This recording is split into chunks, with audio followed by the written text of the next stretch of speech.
On Sunday, March 31st, 1968, Dr. King preached from the pulpit of the National Cathedral in Washington, D.C. It was his last Sunday morning sermon.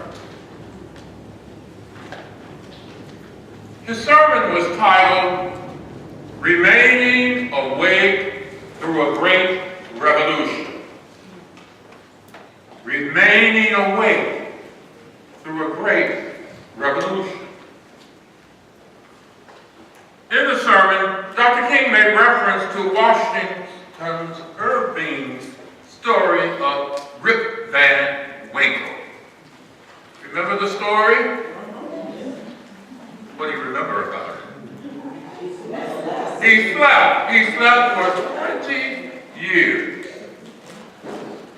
But Dr. King in his sermon said that there is another point to this little story that is almost always completely overlooked. And it was the sign on the end from which Rip went up to the mountain for his long sleep. When he went up the mountain, the sign had on it a picture of King George III of England. When he came down 20 years later, the sign had a picture of George Washington, the first president of the United States. When Rip Van Winkle looked up at the sign, at the picture of George Washington, he felt completely lost. He did not know who George Washington was. While he was peacefully snoring up in the mountain, a revolution was taking place that would change the course of history. Rip Van Winkle knew nothing about it. He was asleep.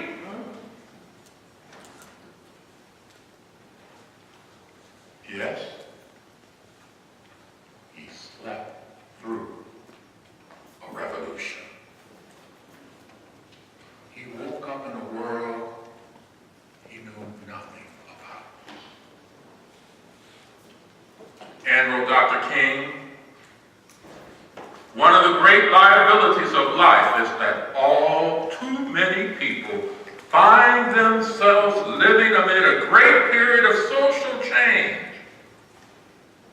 and yet they fail to develop the new attitude, the new mental responses that the new situation demands.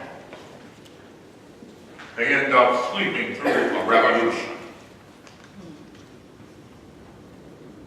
4 days later, April 3rd, 1968, in Mason Temple Church of God in Christ in Memphis, Tennessee,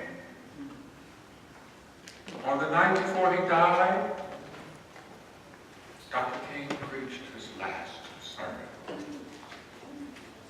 The sermon has been given several titles. I've been to the mountaintop. Another, I see the promised land. Early in this sermon, Dr. King said, "If I were standing in the beginning of time with the possibility of general and a panoramic view of the course of human history up until now, and the Almighty said to me, 'Martin Luther King, which age would you like to live in?' Dr. King then said that I would take a mental flight through human history. And he names more than a few significant historical events, from Moses leading the children of Israel through the Red Sea, through great moments in the Roman Empire to the European Renaissance, all the way up and beyond Abraham Lincoln signing the proclamation, Emancipation Proclamation. After this long, long journey through human history, Dr. King said, strangely enough, I would turn to the Almighty and say, if you allow me to live just a few years in the second half of the 20th century, I will be happy. King continues. Now that's a strange statement to make, because the world is all messed up. The nation is sick. Trouble is in the land. Confusion all around. He said, that's a strange statement. But I know somehow that only when it is dark enough can you see the stars. Listen to what else he said. And I see God working in this period of the 20th century in a way that people, in some strange way, are responding. Something is happening in our world. St. Thomas, something is happening in our world. Tremendous challenges face us as a nation. Tremendous challenges face us as a church. Things are shifting. You might even say a revolution is taking place in the world and in the church. Things are shifting. A particular way of being church is dying. Something is coming to an end. And we don't want to admit it. There are many ways that we respond to this situation. I'd like to name two. First one is nostalgia.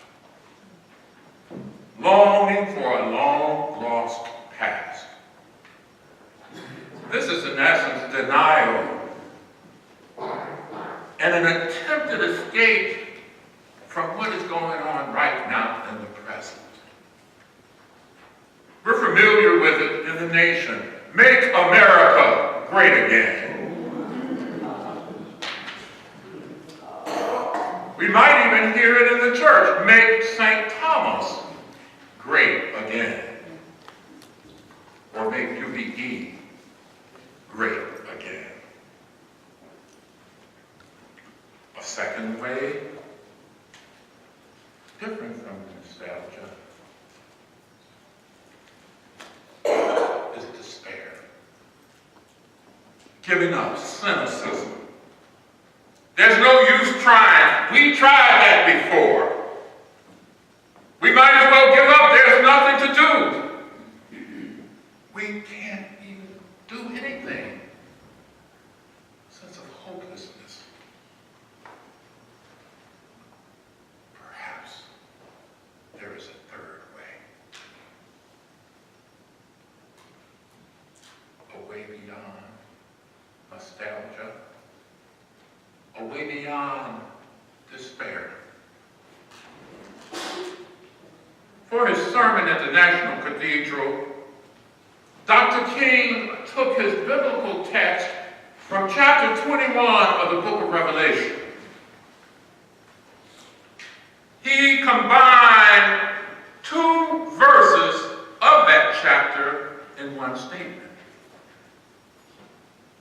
First, verse 5.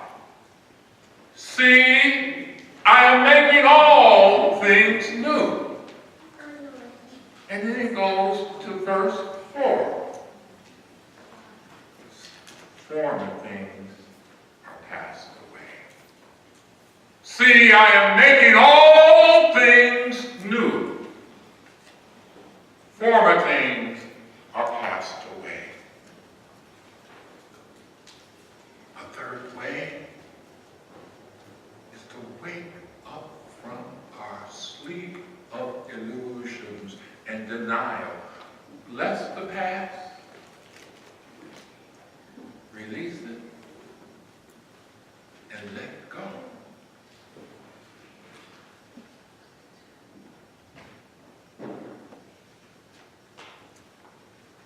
Yes, church,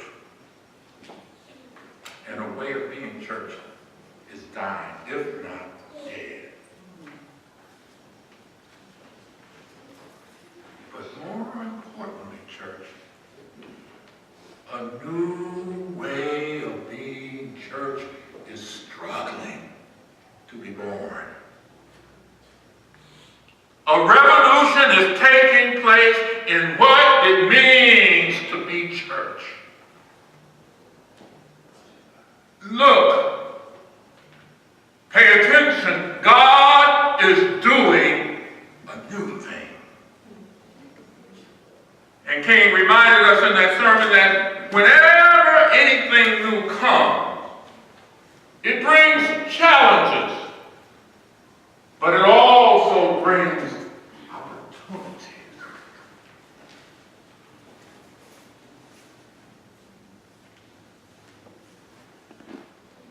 Church, God knew what God was doing when God placed Martin Luther King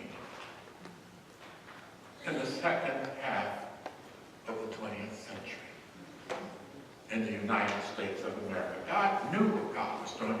God knows what God is doing when he places us in the first half of the 21st century here in Chicago, in this place. We live now, not then. We live here, not someplace else. Many times we act as if it would be better to be there and then rather than here and now. Over 50 years ago, Dr. King said the world is all messed up, the nation is sick, trouble is in the land, confusion is all around. Just think what he would say about today.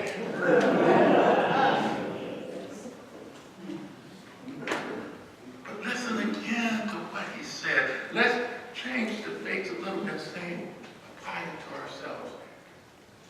He said, and I see God working in this period of the 21st century in a way that people are responding. Something is happening in our world.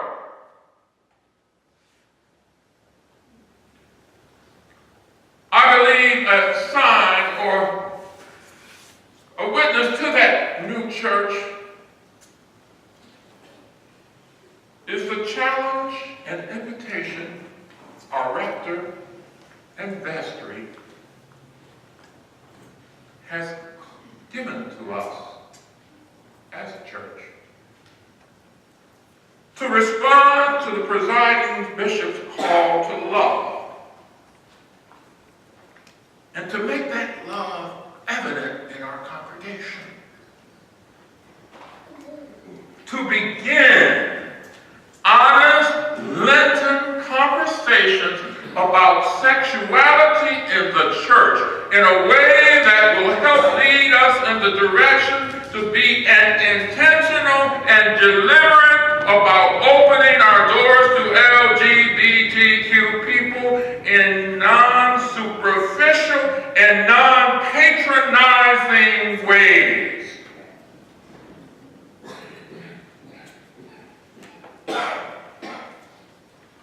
I'd like to give us two principles on this doorway to Lent to guide our conversation.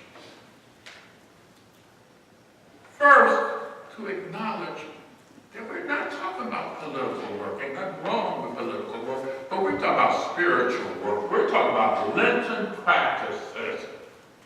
We're talking about making the gospel of Jesus our guide. The first principle comes from Dr. King, and actually it's all over his writing, and he may be echoing Howard Thurman, or they could be echoing each other, and he says that we are tied in the single garment of destiny, caught in an inescapable network of mutuality. I can never be what I ought to be until you are what you ought to be, and you can never be what you ought to be until I am what I ought to be.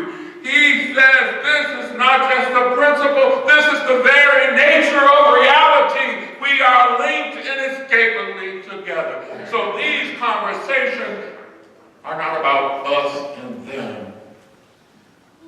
It's about us. Homophobia in black churches does not only wound gay people. It wounds families, friends, children. It's a wound in all of us, the body of Christ. Eva Smith has a work of art in her displayed in the Parish house called Intersectionality. And when I asked about it, she said she wanted to say something about how we're all connected. Not that we're all the same. We're not all the same. We're each unique, but we are connected inescapably to one another. We belong to one another. So it's not enough for a black church to be critical and conscious about race, or critical and conscious about sexuality and homosexuality in particular. They go together. Not either or, but both and even more at the same time. Dr. King also said that there comes a time when silence is betrayal. The second principle I would present to us for our Lenten practice of conversation comes more locally. Shania Rayford, a young woman in our congregation, preached a sermon here last July. And she called her sermon, or titled it, Telling the Truth. It was the gospel about the beheading of John the Baptist. And she said that John was famous not only for baptizing Jesus, but also for telling the truth. She said, there is the need to tell the truth even when people hate you for it.